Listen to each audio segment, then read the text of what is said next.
হামজাদুর ইসা মিশুমের পর বাংলা জাতীয় ফুটবল দলে নতুন আশা হতে পারেন প্রবাসী ফুটবলার কিউবা মিচেল।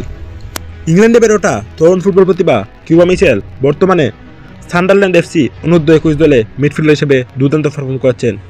কিন্তু তিনি সম্প্রতি আলোচনায় এসেছেন একটি ভিন্ন কারণে, বাংলাদেশ জাতীয় ফুটবল দলের হয়ে খেলার সম্ভাবনা নিয়ে।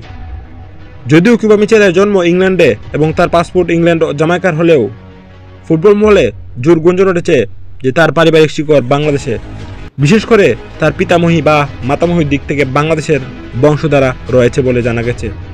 ফলে ফিফা নিয়ম অনুযায়ী তিনি বাংলা জাতীয় দলের হয়ে খেলার যোগ্য।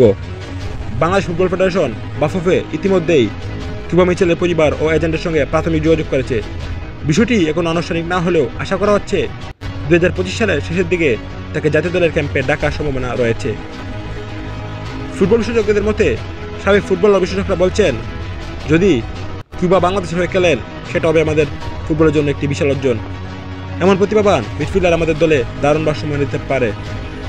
2024-25 মৌসুমে তার পারফরমেন্স, তিনি 11 ম্যাচে 452 মিনিট খেলেছেন এবং একটি অ্যাসিস্ট করেছেন। কিউবা মিচেল শুধু একজন উদীয়মান ইংলিশ মিডফিল্ডার নন, বরং বাংলাদেশের ফুটবল ইতিহাসে এক নতুন সম্ভাবনার নাম হতে পারেন। এখন অপেক্ষা শুধু তার আশার